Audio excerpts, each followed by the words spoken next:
Meu nome é Julia Kober, eu tenho 22 anos. Sei lá, tem gente que já nasce, parece que já gosta de futebol, gosta de música. O meu foi cinema, eu não consigo me lembrar de uma época que eu não gostava de cinema. Oi, eu sou o Darth Vader. Não, mentira, eu sou o João, tenho 10 anos, sou fã do Star Wars. Algumas horas eu penso um monte de coisa assim ao mesmo tempo. E fui diagnosticado com déficit de atenção e hiperatividade.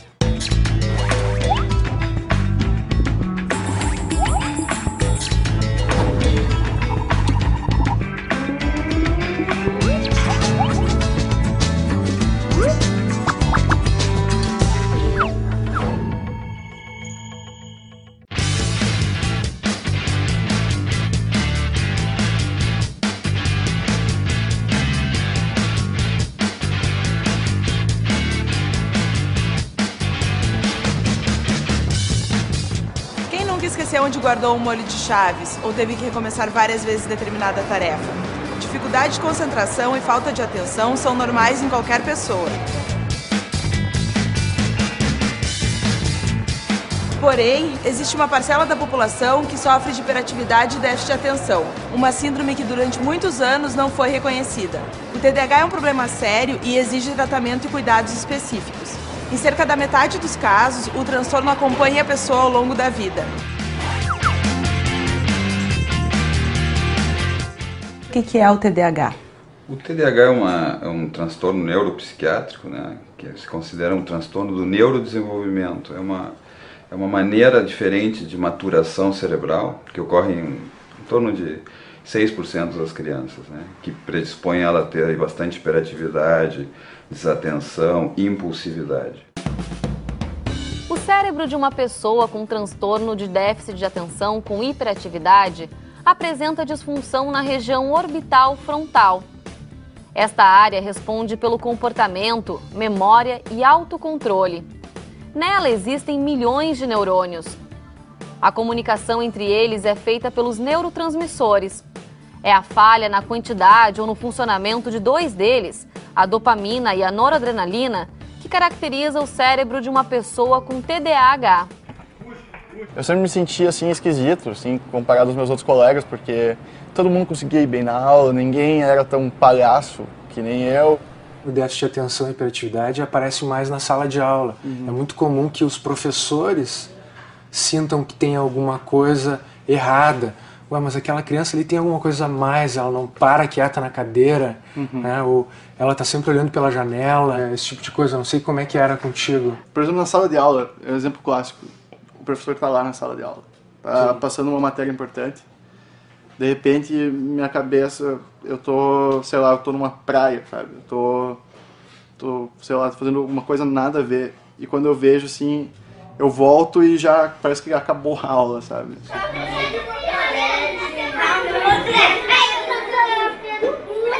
Até principalmente, assim, na minha época da escola, assim, como foi na sexta série, sabe? Até a sexta série eu ia muito mal na aula, eu sempre arrumava problemas, os professores sempre tinham que ficar no meu pé, então eu fiquei com uma fama ruim, sabe?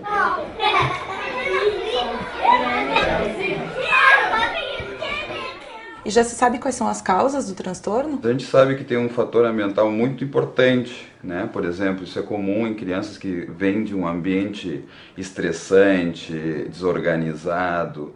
Então essa mistura de ambiente desorganizado com genética de predisposição que dá o resultado final, né? E clinicamente como é que se caracteriza o transtorno? O transtorno é déficit de atenção e hiperatividade, ou hiperatividade, né?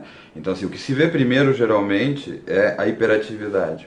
Depois, com a entrada da criança no colégio, né, as coisas de atenção começam a ser mais importantes, porque ele não para prestar atenção, prefere ficar em movimento, ele prefere sair para jogar bola, mesmo que a pessoa diga, fica na cadeira, ele tende a continuar girando pela sala de aula, né? E também a questão de se focar na tarefa fica muito prejudicada, né? Então, mesmo na criança pode haver um predomínio dos sintomas de desatenção ou de hiperatividade.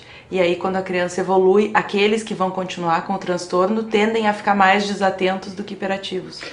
Como ele é um transtorno que se pode ter um pouquinho mais de uma coisa ou um pouco mais de outra, ou seja, tem alguns quadros que são mais hiperativos e outros quadros que são mais desatentos, né? Outros mais impulsivos, menos desatentos. Se classificou o TDAH, que é a sigla do déficit de atenção, né? Em 3 subtipos básicos, né? Existe um subtipo onde predomina a desatenção, um subtipo onde predomina a hiperatividade, que são mais raros, quase não existe, né? Só hiperatividade, né? E existe o subtipo que é o mais comum na infância, por exemplo, que é o subtipo combinado, que combina sintomas das 2 dimensões. Então, na hora do diagnóstico, o clínico tem que estar muito atento para ver essa composição de sintomas, né? Eu estava fazendo trabalho com uma pedagoga e ela pediu para a gente fazer o exame, para ver o que estava acontecendo e tal, e logo já fui diagnosticado já com déficit de atenção e hiperatividade. E como que a gente pode diferenciar uma agitação normal da infância, uma criança agitada, de uma criança portadora de TDAH? Fazer essa diferenciação é que permite que não se exceda no diagnóstico, que é dos grandes cuidados que se deve ter, porque agora até um transtorno da moda, né? Todo mundo tem déficit de atenção. Geralmente é fácil de ver, porque assim, essas crianças são muito mais agitadas do que dos seus pares. Uma maneira de diferenciar isso é chamar a professora, né, ou fazer uma entrevista com a professora e perguntar, olha, tu acha que ele está acima do que tu vê as crianças na tua experiência? Então, assim, geralmente é um dos passos importantes, né, no diagnóstico, né? É na escola onde os sintomas do TDAH são mais evidentes. Por isso, a escolha da instituição de ensino é fundamental. Um currículo adaptado ao aluno é uma das formas de facilitar o aprendizado. As escolas estão preparadas para lidar com crianças portadoras de TDAH? Existem algumas iniciativas que estão se mostrando bem positivas, de algumas escolas que têm tentado buscar adaptações curriculares, realizar algumas acomodações, mas infelizmente isso são iniciativas isoladas, a grande maioria das escolas como instituição. E os próprios professores não estão preparados ainda para receber. Os professores são os profissionais que teriam condições de ver essas crianças dentro do que é esperado para aquela faixa etária. Então eles são os profissionais que podem perceber bem, essa criança é mais desatenta do que os meus outros alunos. Ele tem um comparativo? Exatamente, que muitas vezes no consultório a gente não tem.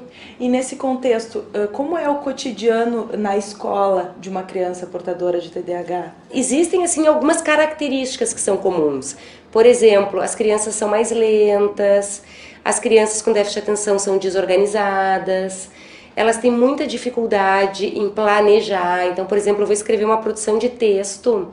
É uma tarefa muito complicada, porque eu tenho que ter ideias, organizar essas ideias, colocar essas ideias no papel e dentro de um tempo determinado que a escola coloca. É uma sequência de habilidades que tem que ser desempenhadas e que não se consegue muitas vezes.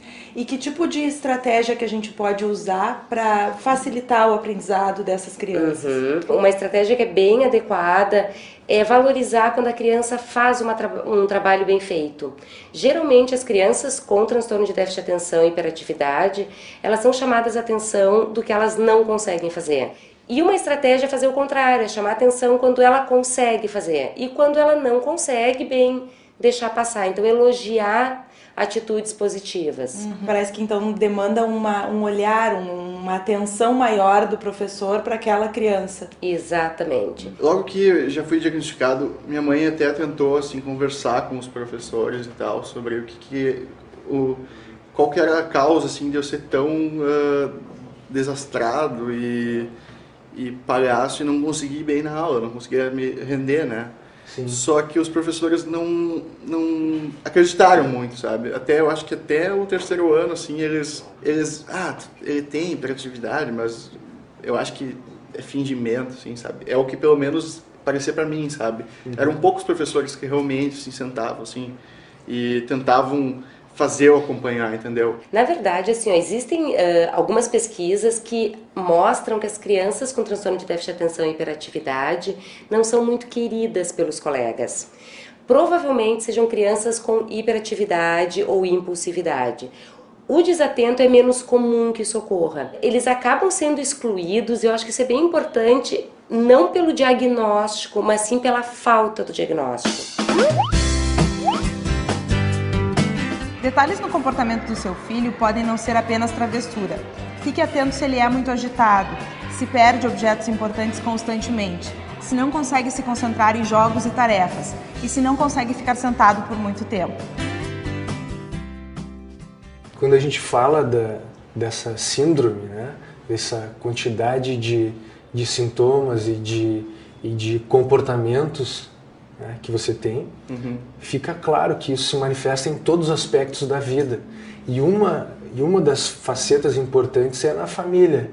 Minha mãe, assim, ela aceitou numa boa, assim, tentou sempre me acompanhar, me ajudar, e até hoje ela faz isso, né? Meu pai, assim, o meu pai, não que ele não me ajudou nem nada, mas o meu pai, ele ainda é daquele tempo que é do frescura, que não é nada, isso aí é só para vender mais remédio, sei lá. Toda pessoa muito agitada tem TDAH? A agitação, assim como a desatenção, são sintomas que são inespecíficos, né? Não são específicos de TDAH. Tem muitos outros transtornos, até problemas de vida diário, né? Que podem levar à hiperatividade e desatenção. Então, um especialista, médico, psicólogo, neurologista, precisa fazer uma avaliação. Uma pessoa com hiperatividade tem menor capacidade intelectual? Déficit de atenção não tem nada a ver com inteligência. Podemos fazer o mesmo raciocínio para depressão, né? A pessoa pode ser deprimida e extremamente inteligente. A mesma coisa acontece com déficit de atenção. Uma pessoa com TDAH tem mais dificuldade em ter um relacionamento duradouro? Sim, isso é comprovado, né? Pessoas com TDAH, pela sua impulsividade principalmente, né? Inquietação, elas tendem a ter relacionamentos mais curtos, mais promíscuos, com dificuldades de manter essa relação, porque para ter uma relação duradoura a gente tem que fazer muitas concessões que muitas vezes os pacientes não conseguem fazer. Uma pessoa com TDAH vai tomar medicamentos o resto da vida? Não necessariamente, né? Tem uma parcela dos déficits de atenção que melhoram lá pelo final da adolescência, esses não vão precisar, mas os adultos que continuam com déficit de atenção, se os sintomas são suficientemente importantes, às vezes sim, às vezes tem que se preparar para tomar por longo prazo. O fato de tu ter déficit de atenção e hiperatividade pode parecer uma coisa ruim, só que, como eu falei, é como tu vive e é a educação e o carinho assim que tu recebe. Aquele menino vive no mundo da lua, ele não para quieto. Quem nunca ouviu alguém dizer isso de uma criança muito agitada? Pois hoje se sabe que crianças com essas características podem ter transtorno de hiperatividade e déficit de atenção. Você sabe o que isso significa? Eu não. Não só.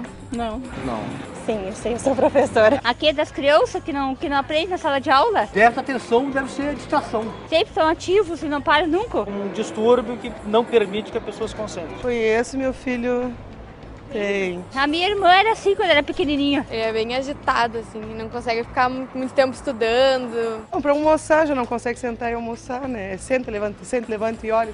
Elas não conseguem acompanhar o que você está dizendo no mesmo ritmo das outras, então necessita de um acompanhamento mais intensivo. Já brigamos muito, né? Agora a gente recorreu a uma ajuda médica. Sim, ela toma remédio, vai no psicólogo, então eu também não sou muito a favor de ficar usando esse tipo de remédio. Se é bem indicado assim por um médico bem acompanhado, eu acho que não tem problema. Porque eu acho que assim, todo mundo tem esse TDAH e todo mundo usa remédio e fica muito difícil de saber quem de fato tem e quem não tem, então acho que é muito disseminado o remédio. Eu não gosto. Muitos pais têm muito medo, né, do uso do metilfenidato em função de ser um estimulante. O que se sabe de efeitos colaterais e de riscos associados ao uso da medicação? Se viu que, na realidade, a diferença entre quem toma e quem não toma no final da adolescência é quase nenhuma, né? E então não há o que se preocupar. O que se faz geralmente? Por exemplo, uma criança que tenha muita perda de apetite com metilfenidato, se preconiza que se tome um bom café da manhã e depois se dê a medicação.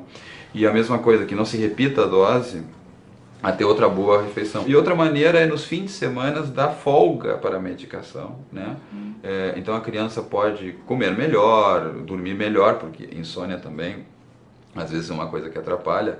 E aí para os adultos e adolescentes que estudam de noite é uma grande complicação, né? Porque as aulas vão até 11, 12 horas, né? E se eles querem o pico de ação da medicação nesse horário, o sono só vai vir lá pelas 2, 3 da manhã. Até uns 2, 3 anos a gente não percebia nada de diferente, assim. Era uma criança bastante inquieta, agitado, mas todos eles nessa idade são assim, né? E outra coisa que a gente percebia em casa, assim, de não ficar parado, de não ficar sentadinho para fazer o tema. A gente desconfiou que fosse alguma coisa neurológica, né? Então fomos procurar um neurologista. E começou a fazer aquela pesquisa que é clínica mesmo, né? É o questionário, mandou o questionário para a escola, nós respondemos o questionário, cada um separadamente, porque o diagnóstico tem que ser feito não só num ambiente, né? A criança tem que ter as mesmas características em ambientes diferentes. Quando eu preciso pensar em alguma coisa, eu penso em um monte de coisa ao mesmo tempo. Aí depois é que eu me organizo na minha mente. É difícil decidir que tu vai dar um remédio que vai modificar alguma coisa na cabeça. Tem déficit de atenção, usa o metilfenidato, principalmente na infância e para adolescência, e este uso protege de que ele use realmente as verdadeiras drogas, né? Qual é a verdadeira droga? Maconha, álcool, cocaína, crack. E principalmente porque são crianças, que a gente sabe, indivíduos que com o passar do tempo têm predileção por algum tipo de drogas, geralmente são os estimulantes, né? Porque eles ficam calmos com os estimulantes, funcionam melhor, então é natural que eles tendam a fumar muito mais, né? Em déficit de atenção, quase 50% das pessoas fumam e bastante, enquanto que na população geral não chega a 20% esse valor. Então assim, eles fumam quase o dobro, quase chegando ao triplo. Então o tratamento com esses estimulantes diminui esse risco. Então é um remédio relativamente seguro, desde que a gente saiba usar ele. Aqui, a gente está mais perto da piscina, por aqui. Da primeira série, era uma criança que passava o tempo todo fazendo barulho na cadeira, né? De vez em quando pedia para ir no banheiro, voltava ajoelhado só para brincar. Isso daqui brilha. Ah, isso aqui fala estranho. Aí teve as férias da primeira série, de julho. Quando ele voltou no segundo semestre, a primeira semana foi horrível. Horrível, assim, a criança não querer... Ele não ficar sentado na sala de aula, né? A gente não conseguia fazer nenhum tema com ele em casa.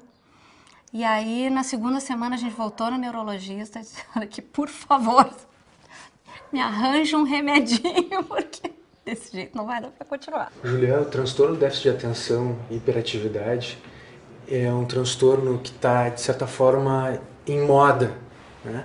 Um tema controverso, porque envolve medicação, tarja preta, né? E é uma coisa que geralmente aparece com crianças na escola que tem alguma dificuldade de ficar sentada ou de fazer as tarefas conforme o professor quer. Como é que foi para ti, Juliana? Foi horrível para mim nesse sentido, porque tinha gente que achava que era droga, sabe, que eu ia me embebedar. Até teve um caso que foi horrível, que um amigo meu, ele pegou uma Ritalina e tomou. E daí começou a ficar com dor de cabeça e passar mal. E a mãe dele ligou lá pra minha casa me xingando por eu ter dado o remédio para ele. E isso lá no colégio ficou uma fama que eu tava me drogando e tava tentando drogar as outras pessoas e tal. O que você sentia então quando tomava a Ritalina? O que você sente que ajuda na vida pessoal ou na vida no trabalho? Na vida pessoal, assim, principalmente o fato de parar para pensar antes de fazer as coisas, né? Não ser muito compulsivo, exagerado nas coisas, que eu acho que é um dos maiores problemas do hiperativo, é ser exagerado. No trabalho, pensar antes de fazer as coisas também, mesma coisa.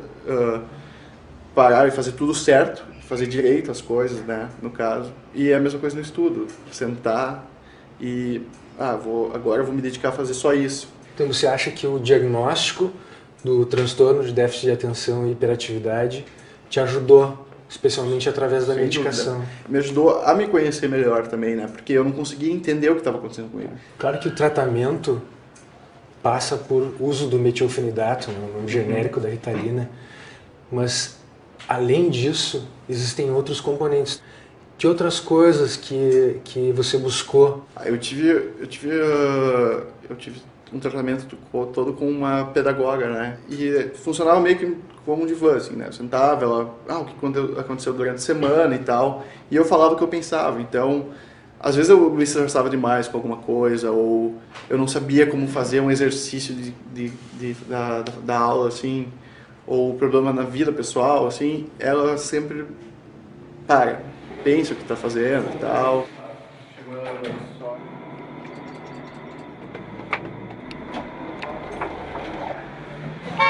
Não vi nenhum filme bom no cinema.